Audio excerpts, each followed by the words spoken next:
창세기 11장 1절에서 9절의 말씀을 가지고 총회 주제 설교 6번째 시간으로 니므롯의 예배라는 제목으로 함께 본문의 말씀을 나누고자 합니다.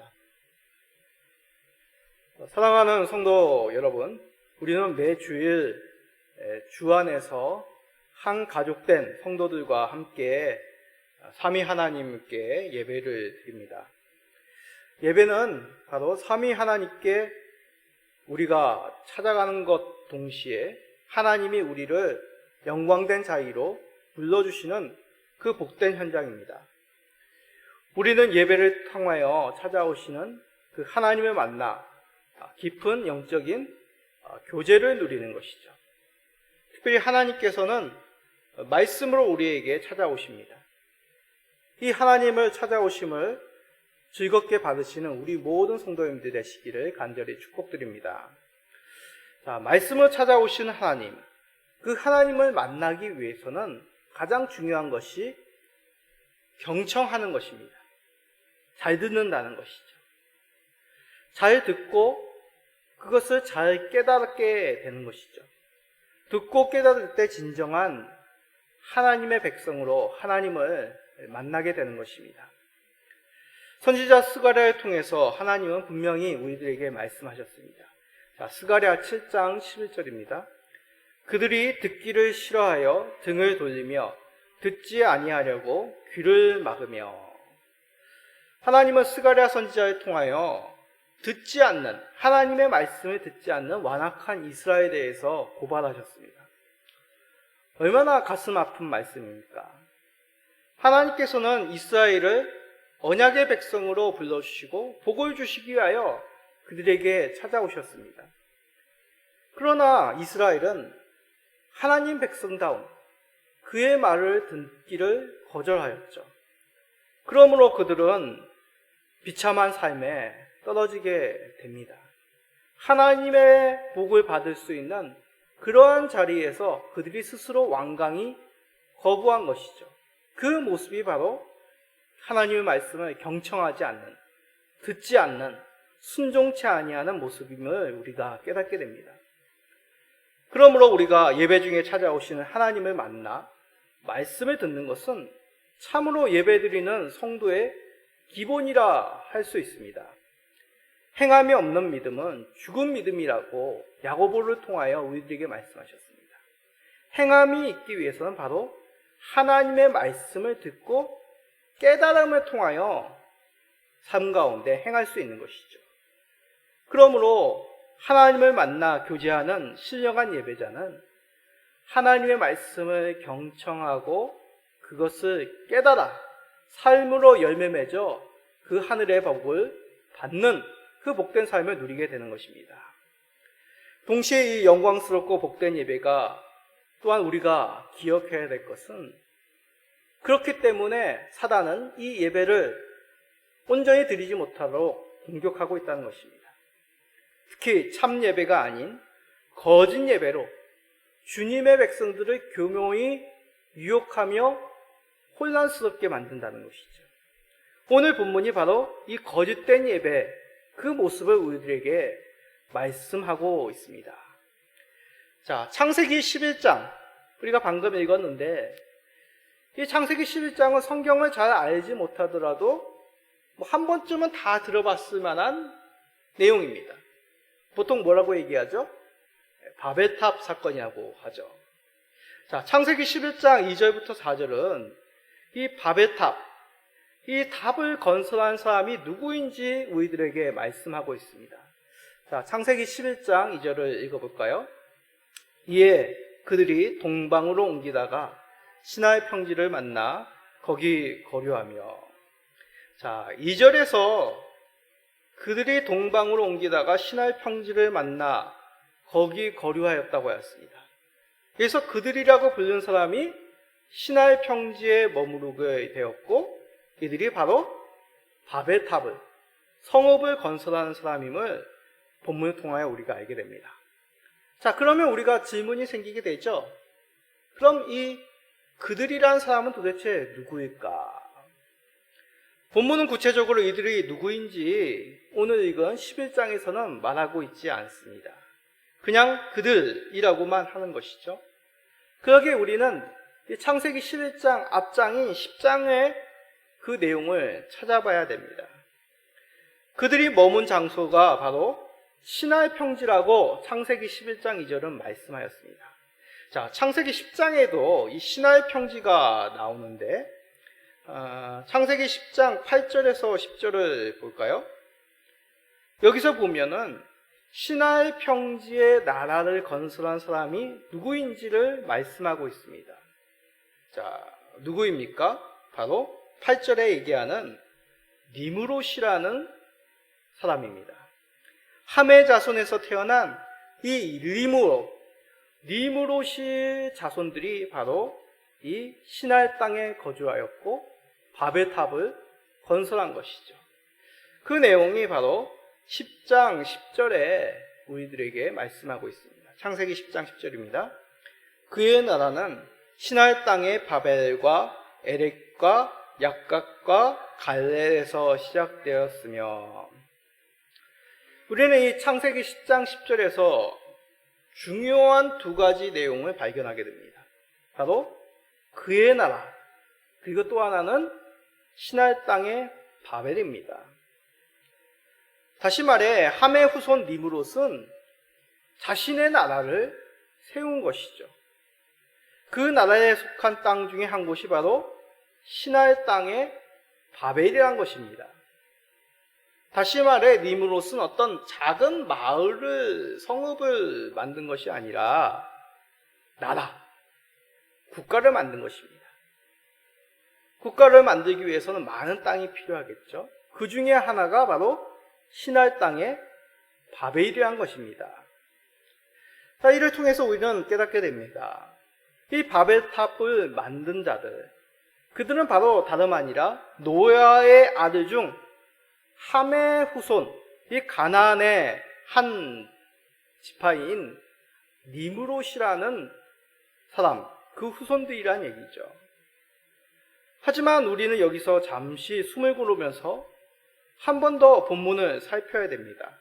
자, 다시 한번 창세기 11장 2절을 봅시다. 이에 그들이 동방으로 옮기다가 시나이 평지를 만나 거기 거류하며, 우리는 지금까지 시나이 평지 이 바벨을 건축한 사람이 니므롯 그리고 그의 후손임을 확인했습니다. 그러면 본문 2절을 통해 함의 후손 중 이 니므롯이 이끄는 일단의 무리가 동방으로 와서 그곳에 점령했다는 뜻으로 우리는 이해가 됩니다. 그런데 우리는 다른 가능성도 살필 수 있습니다. 본문 2절에 동방으로 옮긴 그들이 누구인지 바로 앞의 문맥을 또한 살펴봐야 되는 것이죠.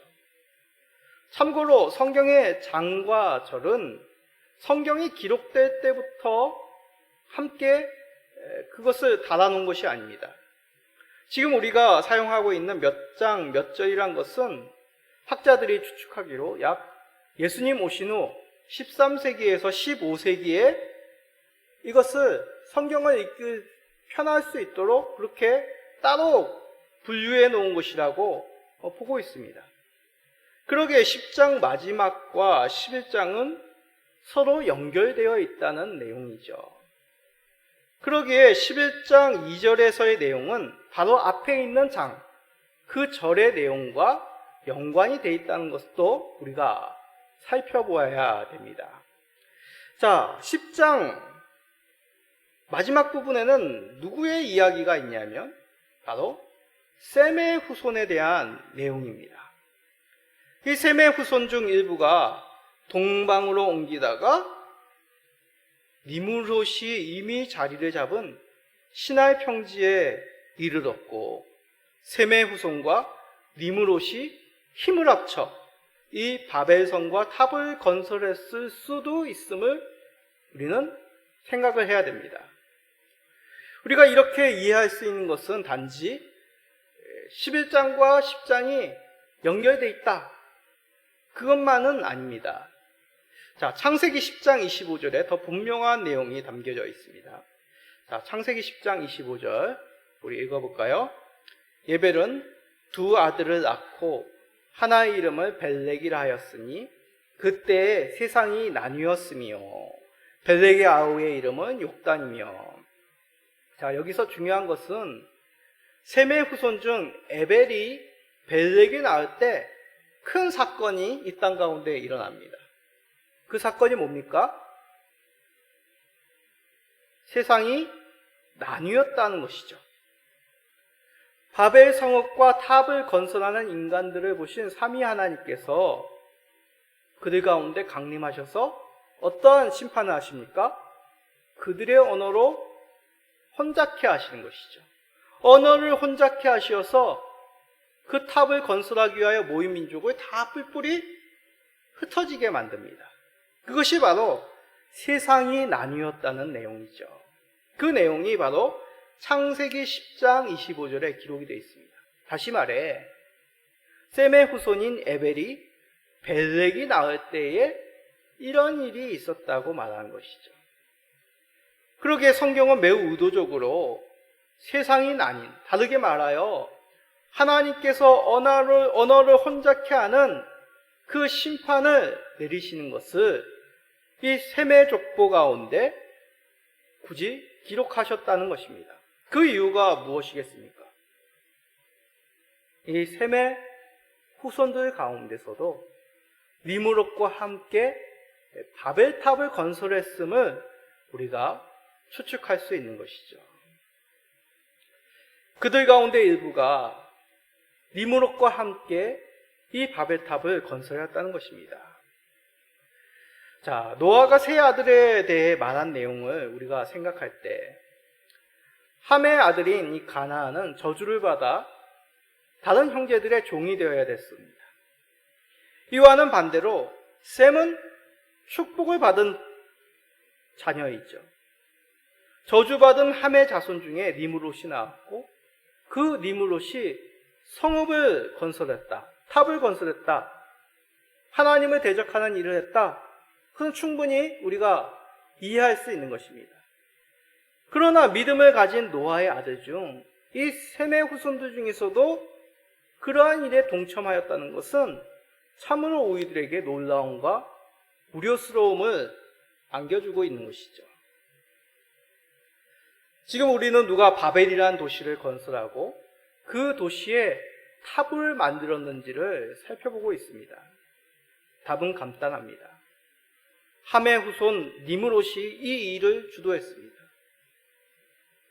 그러나 다른 해석을 참고해 본다면 셈의 후손 일부도 그것에 동참하였을 그 가능성을 우리가 엿볼 수 있는 것이죠. 그런데 중요한 것은 이 알 수 없는 내용, 정확히 우리가 무엇이라고 딱 꼬집어서 말할 수 없는 내용에 대해서 정말 우리가 그렇다라고 단정할 수는 없습니다. 중요한 것은 니므롯이냐 셈의 후손이냐, 이들이 같이 하였느냐 따로 하였느냐, 그것이 중요한 것이 아니라 더 중요한 점은 바로 이들이 어떠한 신분을 가진 자들이냐라는 것이죠. 쉽게 말해 이들은 모두 노아의 후손들입니다. 이 점이 가장 중요한 것이죠. 홍수 심판 이후에 하나님은 분명히 노아와 언약하였습니다. 노아와 언약하였다는 것은 무엇입니까? 노아의 아들들 그리고 그들의 후손들까지도 하나님과 언약을 맺었다는 것이죠. 이 점이 가장 중요하다는 것입니다. 니므롯도 셈의 후손들도 이 바벨탑을 짓기 위하여 모인 그 모든 사람들, 더 나아가 그 생물들까지도 모두 하나님의 언약 가운데 맺어진 피조물들이요, 백성들임을 우리가 깨달아야 되는 것이죠. 이 언약 백성들, 지금의 언어로 말한다면 무엇이라 할 수 있겠습니까? 바로 구약의 교회요, 구약의 성도들입니다. 형식적으로는 모두 이들이 구약의 교회, 그 교회를 구성하고 있는 하나님의 귀한 언약 성도임을 우리가 깨닫게 되는 것이죠. 이 내용이 바로 바벨탑 사건의 핵심이라는 것입니다. 우리 사랑하는 성도님들, 교회라는 이름을 걸고 모이더라도 모두 교회가 아닙니다. 성도라는 신분을 가지고 모였으나 모두 교회라 해서는 안 되는 것이죠. 겉으로 볼 때는 바벨탑 사건을 일으킨 이들처럼 모두 하나님 앞에 나온 귀한 성도요, 교회로 모였습니다. 그러나 그들의 겉과 속이 전혀 다른 모습이 가질 수 있다는 것을 우리는 이 사건을 통하여 깨닫게 되는 것이죠. 하나님의 영광을 위하여 하나님과 귀한 언약을 맺은 백성으로 살겠다 말하는 것과 실제로 우리들의 삶이 그 언약 가운데 살아가고 있는지는 별개라는 것입니다. 우리가 스스로 성도라고 자부심을 갖는 일은 좋습니다. 그러나 우리의 삶의 실제가 탑의 하늘의 꼭대기에 그 탑을 쌓는 자기 이름을 욕망되게 드러내고자 하는 그 욕망으로 똘똘 묻혀 있다면 이것은 오늘날 하나님의 백성이라 부르는 교회와 성도들이 하나님의 영광에 도전하는 그런 거짓된 교회, 거짓된 성도의 모습이 될 수도 있음을 우리는 이 바벨탑 사건을 통하여 깨닫게 되는 것이죠. 우리 스스로 살펴야 됩니다. 다른 누군가를 탓하며 손가락질하기보다 우리 자신 스스로가 하나님의 진실된 주의 몸이신 교회인지, 하나님의 귀한 언약 백성의 삶을 살아가고 있는지 우리 스스로를 돌아보는 우리 모든 성도님 되시기를 간절히 소원드립니다. 자, 우리는 첫 번째 대지에서 바로 이 함의 후손인 니므롯과 셈의 후손 일부가 연합하여 이 성을 싸움을 보았습니다. 중요한 것은 정말 그러한가, 정확히 그 내용이 무엇인가 라기보다 하나님의 언약된 백성들인 이들이 불신자들과 같이 이 하나님의 앞에 도전하는 바벨탑을 쌓았다는 것이 우리 가운데 참으로 돌아볼 일임을 깨닫게 되는 것이죠. 이들은 바로 오늘날로 말하면 교회였고, 함의 후손 니므롯은 바로 세상 사람, 믿지 않는 사람이 아니라 형식상으로는 하나님의 백성, 교회의 성도임을 우리가 보게 되었습니다. 자, 이들이 건설한 성읍과 탑은 앞에서도 말씀드렸듯이 작은 시골 마을 정도가 아닙니다. 이들은 거대한 도시를 건설하였고 탑을 우뚝 높게 쌓은 것이죠. 바로 이들로 말미암아 거대한 제국이 출발하게 됩니다. 자, 창세기 10장 10절에서 12절에는 그 거대한 도시의 이름을 우리들에게 말씀하고 있습니다. 바로 니므롯은 신하대 바벨을 시작으로 니느웨를 건설하였다고 합니다. 후에 이 니느웨는 대제국의 가장 큰 도시, 수도의 기능을 하게 되죠. 그러나 니므롯 당대보다 가장 큰 도시, 니므롯보다 더 큰 도시는 바로 레센이라고 하는 도시입니다. 자, 창세기 10장 12절, 그 레센이라는 도시의 이름이 나옵니다. 자, 읽어볼까요? 및 니느웨와 갈라 사이에 레센을 건설하였으니 이는 큰 성읍이라. 니므롯은 단지 바벨만, 니느웨만 건설한 것이 아니라 그 당시에 가장 큰 성읍이었던 레센이란 도시까지도 세웠습니다. 다시 말해 니므롯과 그의 후손들은 한 성읍만을 세운 것이 아니라 각 지역에 여러 성을 건축하였고 바로 거대한 대제국을 당대에 이룬 그러한 족속임을 우리가 깨닫게 되는 것이죠. 앞에서 말씀드렸듯이 이들은 겉으로 보기에 그의 조상 노아, 하나님과 맺은 그 언약 백성의 모습입니다. 그 노아에게 명령하신 명령대로 그들은 충실히 하나님의 명령을 따른 것 같습니다. 하나님께서 노아에게 무엇이라 말씀하셨습니까? 생육하고 번성하여 땅에 충만하여 정복하라 라고 말씀하셨습니다. 니므롯은 겉으로 보기에는 그렇게 생육하고 번성하여 땅에 가득하여 땅을 정복하는 그런 사명을 잘 이룬 후손으로 보여줍니다. 그런데 이들이 도시를 건설하고 탑을 쌓은 목적은 정말 하나님의 언약을 지키기 위한 것이 아니었습니다. 그 내용이 명백하게 4절에 기록이 되어 있습니다. 자, 창세기 11장 4절입니다. 또 말하되 자 성읍과 탑을 건설하여 그 탑 꼭대기를 하늘에 닿게 하여 우리 이름을 내고 온 지면에 흩어짐을 면하자 하였더니, 자, 도시를 건설하는데 그 도시에 탑도 건설합니다. 여기서 탑이란 것은 신전을 의미합니다. 탑 꼭대기를 하늘에 닿게 하자라는 말 속에서 이 탑의 기능을 알게 되는 것이죠. 바로 신께 예배를 드리기 위하여, 제사를 드리기 위한 것임을 우리가 알게 됩니다. 그런데 그 속뜻은 그러한 것이 아니었습니다. 그 이유 3가지를 11장 4절에서 말씀합니다. 바로 니므롯과 그와 협력하는 이들이 도시를 건설하는 목적을 분명하게 우리들에게 보여주고 있는 것이죠. 자, 11절 4절에 보면 뭐라고 얘기합니까? 성읍과 탑을 건설하여 어떻게 하자고요? 탑 꼭대기를 하늘에 닿게 하자. 두 번째가 뭡니까? 우리의 이름을 내자. 또 세 번째가 뭡니까? 온 지면에 흩어짐을 면하게 하자. 이것이 바로 니므롯과 그의 후손들이 탑을 건설한, 도시를 세운 이유입니다. 탑을 쌓는 그 언약 백성들의 더러운 욕망을 우리들에게 보여주고 있는 것이죠. 자, 우리 이름을 내자. 무슨 뜻입니까? 하나님의 언약을 진실하게 믿는 신자는 결코 자신의 이름을 하나님 이름보다 앞세워서는 안 됩니다. 오직 여호와의 영광과 삼위일체이신 그 하나님의 이름을 위해 우리는 살아야 되는 것이죠.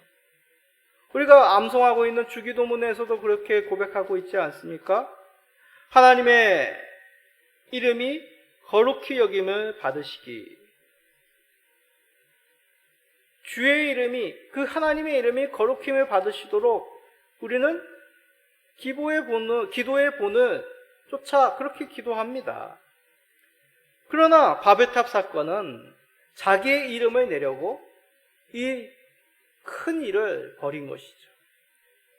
마치 뱀의 유혹으로 하나님과 같이 된다는 사단의 말을 들었던 아담과 하와 같이 말입니다. 하나님 말씀에 순종하지 않는 것처럼 이들도 하나님처럼 되려고 하는 그러한 욕망에 휩싸이게 되어 이러한 거대한 건축의 일을 시작하게 된 것입니다. 자, 세 번째로 보았던 온 지면에 흩어짐을 면하자. 그 구호는 정말 그럴듯하게 보입니다. 큰 일을 할 때 사람들이 뭐라고 합니까? 한 마음 돼서 하자, 하나 돼서 하자. 세상에서도 그런 말을 많이 합니다. 그럴싸하게 들립니다. 하나님의 나라의 도성을 쌓는 것, 많은 수고와 많은 헌신, 시간이 필요합니다. 그러나 한 번 수고하여 이룬 업적을 누린 것은 달콤하고 매력적으로 보이죠. 더 이상 수고하지 않아도 됩니다.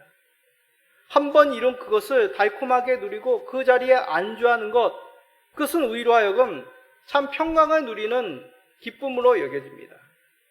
흩어짐을 면하자는 말은 우리 불안 가운데 살아가고 있는 현대 그리스도인들에게 참 필요한 말로 드립니다. 그러나 분명히 하나님은 번성하여 땅에 가득하라, 땅을 정복하라고 명령하신 것이죠. 그러한 명령에 반한 것, 이것이 바로 흩어짐을 면하자는 구호였던 것입니다. 그리고 가장 중요한 것, 바벨탑 사건의 가장 핵심은 탑을 건축하는 모습 속에서 그 본질이 잘 드러납니다. 앞에서도 말씀드렸듯이 탑의 일종은 하늘에 닿는, 하나님께 예배하는 장소로 사용하는 것이죠. 그런데 그 탑을 하늘 꼭대기까지 자신들의 이름을 위해, 흩어짐을 면하기 위해 이 탑을 높이 쌓고 있는 것입니다. 이것이 바로 도시를 건설하는 이 니므롯의 궁극적인 숨겨진 야망입니다. 겉으로 보기에는 하나님께 예배드리며 하나님의 그 영광을 드러내는 것처럼 높이 높이 쌓았지만, 그 높이 쌓는 그 탑 속에는 인간의 왕국을 건설하려고 하는, 자신의 이름을 내고 그 달콤함을 누리기 위한 그 야망이 하늘에 높이 탑을 쌓는 하나님께 예배드리는 모습으로 치장되어 있다는 것입니다. 니므롯은 하나님 나라에서 가장 영광스럽고 장엄하며 은혜가 넘치는 그 예배를 교묘히 변질시키며 자신을 위하여 사용하고 있다는 것입니다. 이것이 바로 가짜 예배의 핵심인 것이죠. 가짜 예배는 마치 하늘의 예배를 드린 것처럼 겉으로 보기에는 구별이 안 갑니다. 그러나 그 속에는 자신의 욕망, 자신의 이름을 드러내는 야욕이 숨겨져 있는 것이죠. 성경에 기록된 구속 역사를 살펴보면 결정적인 순간마다 사단은 이러한 거짓된 예배로 교회와 성도들을 미혹합니다. 지금도 이 예배 가운데 참된 예배와 거짓된 예배가 지금 공존하며 우리를 유혹하고 있음을 우리는 시인할 수밖에 없는 것이죠. 거짓 교회는 예배 아닌 것을 만들어 놓고 그것이 예배라고 선전하며 광고하며 사람들을 유혹합니다. 마치 예수님께서 외식하는 서기관들과 바리새인들에게 책망하신 그 말씀과도 흡사와 비슷한 것이죠. 마태복음 23장 15절입니다. 화 있을진저 외식하는 서기관들과 바리새인들이여, 너희는 교인 한 사람을 얻기 위하여 바다와 육지를 두루다니다가 생기면 너희보다 배나 더 지옥 자식이 되게 하는도다. 사랑하는 성도님들, 참 예배는 오직 하나님만 영광 받으셔야 되는 예배입니다. 그러나 바리새인들과 서기관들은, 사두개인들은 하나님을 성실히 섬긴다는 겉모습과 달리 예수님의 책망과 같이 더욱 하나님과 동떨어진 곳으로 사람들을 유혹하며 미혹하고 있었던 사실이죠. 예배가 사람의 공적을 축하하는 자유로 변절돼서는 결코 안 되겠습니다.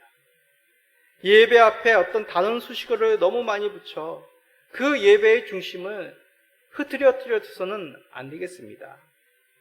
예배는 오직 삼위 하나님과 자기 백성의 언약이 재현되는 교제의 현장이 되어야 합니다.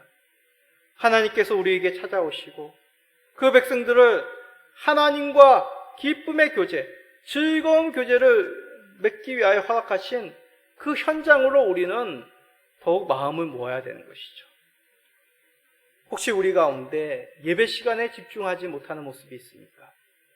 졸거나 다른 무엇인가에 마음을 뺏기며 우리가 말씀을 소홀히 하는 그런 잘못된 예배를 드리고 있지 않은지를 살펴봅시다. 예배를 회복해야 되겠습니다. 사단이 이 예배를 공격합니다. 예배를 공격하는 그 사단의 계략에 유혹되지 아니하고 능히 물리치는 우리 모든 성도님 되시기를 간절히 소원드립니다. 자, 바벨탑 사건 우리가 살펴보고 있습니다. 그토록 놀라운 성과, 지금도 참 미스테리한 이 놀라운 탑을 쌓던 이 성과를 얻게 되었던 것, 어떻게 가능하게 될까요? 역사자들이 추측하기로 가장 큰 원동력은 언어의 통일이었다고 봅니다. 우리는 경험적으로 같은 언어를 사용하는 그 편한 점을 알고 있습니다. 외국 여행 갔을 때 언어가 소통하지 못하여 불편함을 많이 느끼시죠. 근데 국내 여행은 어떻습니까? 그런 스트레스가 전혀 없습니다. 알고 싶은 내용을 안내문을 통하여 또한 여러 가지 기록을 통하여 보게 됩니다. 사람들을 통해서도 그 내용을 안내받고 쉽게 가고자 하는 곳으로, 또한 보고자 하는 것으로, 먹고자 하는 것을 누리게 됩니다. 이것이 바로 언어가 통함을 통하여 우리가 느끼게 되는 것이죠. 그런데 여기에서 우리가 한 가지 더 짚고 가야 될 내용이 있습니다. 자, 창세기 11장 1절입니다. 온 땅의 언어가 하나요, 말이 하나였더라. 이 말씀은 단순히 언어가 하나였다는 뜻만이 아닙니다. 1절을 다시 번역하면 온 땅의 언어가 하나요, 생각이 같았다라는 뜻이죠. 그러니까 말이 하나이기도 하지만 사상이 같았다는 것입니다. 말이란 것은 인간의 생각, 인간의 사상을 담은 그릇이지 않습니까?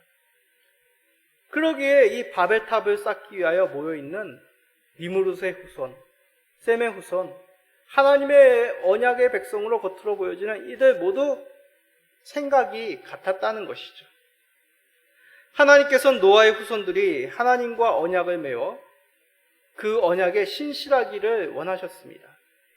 그들이 언약에 신실할 때 하나님의 그 명령을 같이 생각하고 언어가 하나여서 같이 하나님 나라를 위하여 하나님의 명령, 그 언약을 따르기 위하여 원활하게 생각을 나누고 지식을 나누고 마음을 나누기를 원하셨습니다.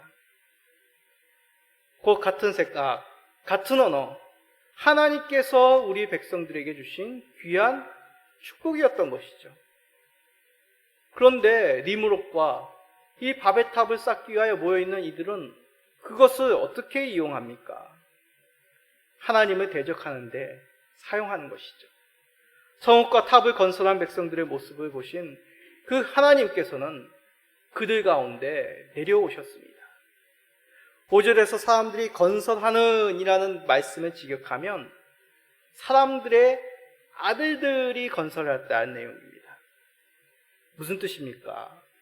성읍과 탑을 건설하는 이들의 본질이 바로 아담의 아들들이란 얘기죠. 아담의 후손이란 얘기입니다. 겉으로는 하나님의 도성을 건설하고 하나님을 예배하는 일에 헌신하는 것 같지만 그 본질은 하나님께 도전하는, 하나님과 동등대름을 취하는 거짓된 예배 가운데 유혹된 사람의 아들들이라고 말씀하고 있는 것이죠. 삼위 하나님께서는 이들을 심판하시기 위하여 내려오셨습니다. 내려오셨다는 것은 바로 궁극적으로 하나님이 이 땅 가운데 강림하셨다는 것을 얘기하죠. 성경 가운데 하나님이 강림하셨다는 얘기는 두 가지 내용을 말씀하고 있습니다. 바로 자기 백성을 구원하시고 그 대적을 심판하신다는 것이죠. 아담과 하와가 에덴 동산에서 선악과를 먹음으로 하나님의 말씀에 불순종하였을 때 하나님께서 아담과 하와에게 찾아오신 그 모습이 바로 하나님이 강림하셨다는 내용입니다. 결국 하나님께서는 인간들에게 내려가셔서 그들의 언어를 혼잡케 하시는 것이죠. 자, 창세기 11장 7절입니다. 자, 우리가 내려가서 거기서 그들의 언어를 혼잡하게 하여 그들이 서로 알아듣지 못하게 하자 하시고, 여기서 좀 재밌는 표현이 나오는데 바로 자, 우리가 내려가서 라는 얘기입니다. 여기서 자라는 말은 수사적인 표현으로 오라 라는 뜻이죠. 근데 이 자, 오라라는 내용의 자, 우리가 뭐 어떻게 하자, 이 말을 누가 먼저 사용했냐면 바벨탑을 쌓는 이 사람들이 먼저 이 말을 사용합니다. 3, 4절에 나와 있죠. 서로 말하되 자, 4절에 또 말하되 자. 무슨 말입니까? 오라는 내용이랍니다. 보십시오. 여러분, 우리가 같이 성읍과 탑을 건설합시다. 자, 보십시오. 우리가 함께 벽돌을 만들어 견고히 구워 탑을 높이 쌓읍시다. 열정적이고 힘찬 동원의 구호가 자, 오십시오. 여러분 오십시오. 그런 내용입니다. 그런데 삼위 하나님께서 그 인간들의 열정, 그 마음을 똑같이 사용하시는 것이죠. 무슨 말이겠습니까? 성경 가운데서는 하나님을 거역하는 그들의 언어로 똑같이 하나님께서는 심판하시는 모습이 많습니다. 그러기에 자, 우리가 내려가서 거기서 그들의 언어를 혼잡하게 하자 라는 내용을 풀면 이런 뜻이죠. 너희가 그렇게 열정적으로 모여 하나님의 거짓된 왕국을, 거짓된 예배를 만드는구나. 그래, 나도 너희의 그 열정에 복음가게 거짓된 예배, 사람을 유혹하는 너희들을 열정적으로 심판하겠노라. 결국 우리 삼위 하나님께서는 그들의 언어를 혼잡하게 하십니다. 그리고 그들을 온 지면에 흩으신 것이죠. 그러므로 결국 도시의 건설은, 그 탑의 건설은 중단됩니다. 그리고 그 이름을 바벨이라고 합니다. 바벨이란 말은 일종의 언어유입니다. 히브리어로 바랄이란 말은 혼잡하다는 뜻입니다. 다시 말해 하나님의 도성이라고 하였던 인간이 모여 하나님의 대적을 하고 또한 자신의 욕망을 드러내는 그러한 높이 탑을 쌓는, 자, 우리가 함께 모여 이렇게 하자. 그들의 언어를 혼잡케 하심으로 그들을 흩어버리셨다는 내용이 이 바벨이라는 그 지명 속에 담겨져 있는 것이죠. 참 예배가 아니라 위조 예배를 만들었던 그 거짓된 예배, 거짓된 교회, 그들의 야욕, 그들의 거짓을 흩어버리셨다는 뜻입니다. 사랑하는 성도 여러분들, 거짓 백성들이 아무리 보기에도 좋고 듣기에 아름다운 하나님의 집인 교회를 만들고 예배를 드려도 결국 모든 것이 백일하에 드러나게 됩니다. 하늘의 하나님께서 니므롯 시대의 모든 것을 아시고 심판하신 것처럼 지금도 심판하심으로 거룩한 교회를 지켜나가신 것이죠. 그런 하나님을 우리는 신뢰해야 됩니다. 우리는 연약하지만 참 예배 자리에 나오는 그의 백성들과 교제하기를 즐거워하시는 하나님임을 우리는 잊지 말아야 되는 것이죠. 이 바벨탑 사건, 바로 그 하나님 나라, 거짓된 하나님 나라, 거짓된 예배의 주도권 가지고 있는 그 함의 후손 니므롯을 흩으시는 사건이었습니다. 그는 안타깝게도 하나님의 언약 가운데 있는 백성이었습니다. 그럼에도 불구하고 거짓된 예배, 그 상징물인 높은 탑을 하나님 앞에 도전적으로 쌓았던 인물입니다. 결코 니므롯은 언약 외의 외인이 아니었습니다. 그는 겉으로 볼 때 언약 백성이었습니다. 겉으로 볼 때 그는 교회요 성도였습니다. 우리가 속한 교회가 니므롯의 길을 가지 않도록, 거짓된 예배를 드리지 않도록 우리는 기도하며 살펴야 되겠습니다. 그리하여 우리 교회가 참 예배를 보존하며 하나님이 기뻐하시는 교회 되도록 우리는 함께 마음을 모아야 되겠습니다. 예배 전쟁은 지금도 계속됩니다. 오직 하나님께만 영광을 올리는 복된 교회, 건강한 성도님 되시기를 예수 그리스도의 이름으로 간절히 축복드립니다. 아멘.